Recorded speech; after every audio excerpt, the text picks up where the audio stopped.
नमस्ते दोस्तों। आज के इस खास विश्लेषण में हम दौलत बनाने और खुद को पूरी तरह से बदलने के एक बिल्कुल नए और सच कहूं तो बहुत ही दिलचस्प नजरिए पर बात करेंगे। आमतौर पर हम सफलता को सिर्फ बैंक बैलेंस या बाहरी अचीवमेंट से मापते हैं, है ना?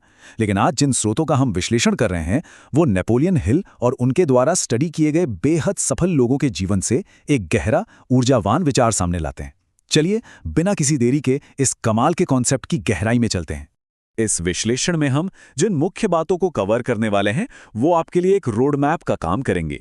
सबसे पहले हम समझेंगे दौलत को एक ऊर्जा के रूप में, फिर बात करेंगे मैग्नेटिक ऑरा बनाने के 6 कदमों पर। उसके बाद देखेंगे कि कैसे इस कैलेंडर के जाल से बचना है, फिर एक दौलतमंद पहचान बनाने का तरीका, और अंत में इन सारे विचारों को एक बहुत ही प्रैक्टिकल डेली एक्शन प्लान में बदलेंगे। तो चलिए पहले भाग से शुरू करते हैं। वेल्थ एज एन एनर्जी, यानी ऊर्जा के रूप में दौलत। स्रोत दौलत को सिर्फ पैसों या भौतिक चीजों से नहीं आंकता, बल्कि इसे एक अदृश्य ऊर्जा क्षेत्र मानता है। तो यहां हमारे दिमाग में एक बहुत ही बेसिक सवाल आता है, आखिर ये वेल्थ ऑरा या दौलत का आभा मंडल लिटरली है क्या? देखिए, ये कोई रहस्यमय या जादुई बात नहीं है।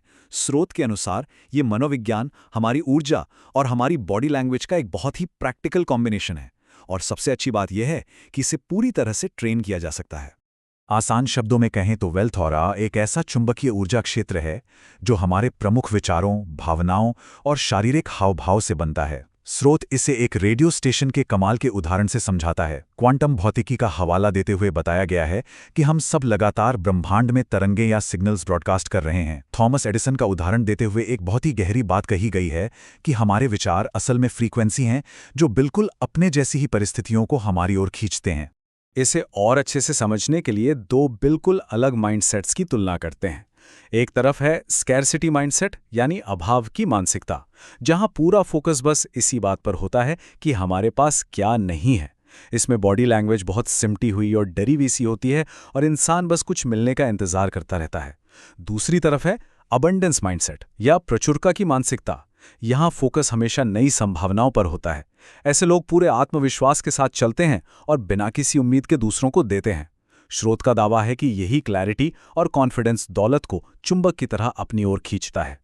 अब आते हैं दूसरे भाग पर, 6 स्टेप्स टू मैग्नेटिक ऑरा, यानी अपने ऊर्जा क्षेत्र को एक वेल्थ मैग्नेट में कैसे बदलें। इस बदलाव के लिए स्रोत एक बेहतरीन 6 कदम का फ्रेमवर्क देता है। हेनरी फोर्ड का एक कोट यहाँ एकदम सटीक बैठता है। उन्होंने कहा था कि अगर दिमाग में नकारात्मकता, शक और डर रूपी खरपतवार हैं, तो वहां दौलत के फूल कभी नहीं खिल सकते। मतलब इस मानसिक कचरे को हटाने के लिए पूरे 30 दिनों के एक सख्त डिटॉक्स की जरूरत है।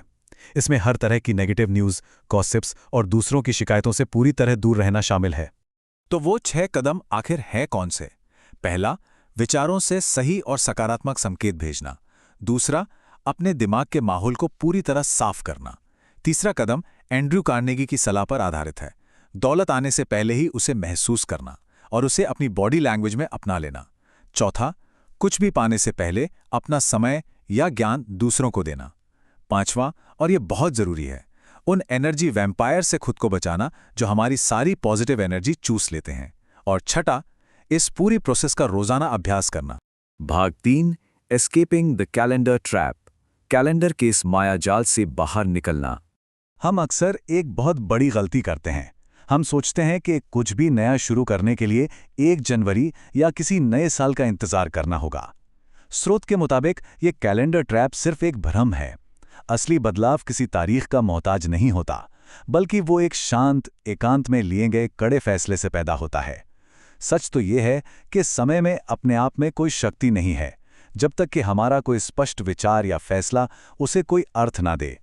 एक बहुत ही गहरा आध्यात्मिक नियम स्रोत में बताया गया है। बाहरी दुनिया हमेशा हमारी आंतरिक दुनिया का आईना होती है। मतलब बाहर मिलने वाली हर सफलता रूपी फसल की शुरुआत अंदर बोए गए एक अदृश्य बीज से होती है।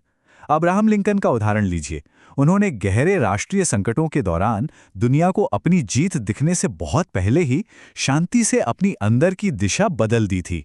सफलता पहले दिमाग में जन्म लेती है, फिर ऑरा में, और फिर कहीं जाकर हकीकत बनती है।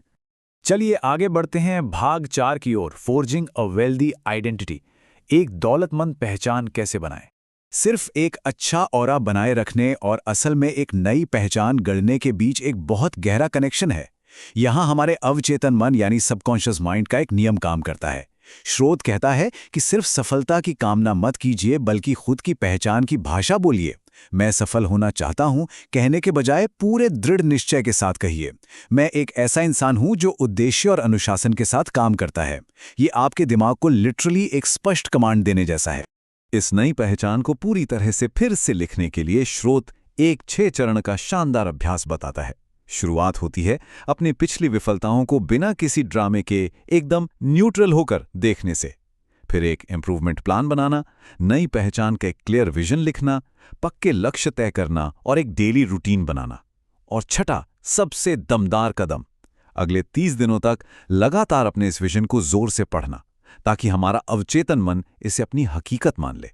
अब आते हैं आखिरी और सबसे प्रैक्टिकल हिस्से पर, भाग 5, द डेली एक्शन प्लान। अपनी नई पहचान और उस शानदार ऑरा को बनाए रखने के लिए हमारा रोज का रूटीन बहुत मायने रखता है। स्रोत इसे 3 हिस्सों में बांटता है: सुबह उठकर गहरी सांसें लेना, कृतज्ञता जताना और विजुअलाइज करना, दिन भर नेगेटिविटी को दूर रखकर दूसरों की मदद करना और रात को अपने पूरे दिन का रिव्यू करना।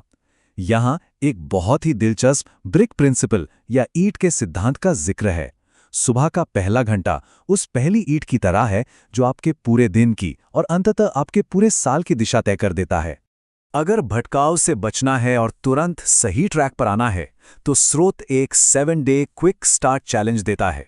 अपनी पुरानी पहचान को कागज पर लिखने से लेकर नए लक्ष्य तय करने और तुरंत एक्शन लेने तक, ये 7 दिनों का चैलेंज हमारे विचारों को असलियत में बदलने का एक बहुत ही सॉलिड और प्रैक्टिकल नक्शा है। ये हमें सोचने के लूप से निकालकर सीधा एक्शन मोड में लाता है। और ये जो नंबर है ना, 12,000, ये जबरदस्त है। स्रोत हमें याद दिलाता है कि एक साल सिर्फ 12 महीने नहीं है, बल्कि ये हमारे द्वारा लिए गए 12,000 छोटे बड़े फैसलों का जोड़ है। इसे कंपाउंडिंग का सिद्धांत कहते हैं।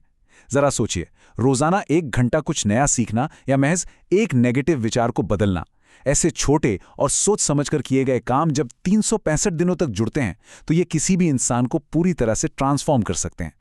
तो दोस्तों, इस गहरे विचार के साथ आज के इस विश्लेषण को खत्म करते हैं। क्या अपनी पुरानी पहचान का दरवाजा हमेशा के लिए बंद करके आज और अभी से ही एक नया साल शुरू करने का समय आ गया है? स्रोत का ये पूरा अध्ययन हमें एक ही बात याद दिलाता है: नियति हमेशा उन फैसलों के आगे झुकती है जो स्पष्ट और निर्णायक होते हैं। तो आइए अपनी आंतरिक ऊर्जा की जिम्मेदारी लें और आज से ही एक बेहतरीन शुरुआत करें।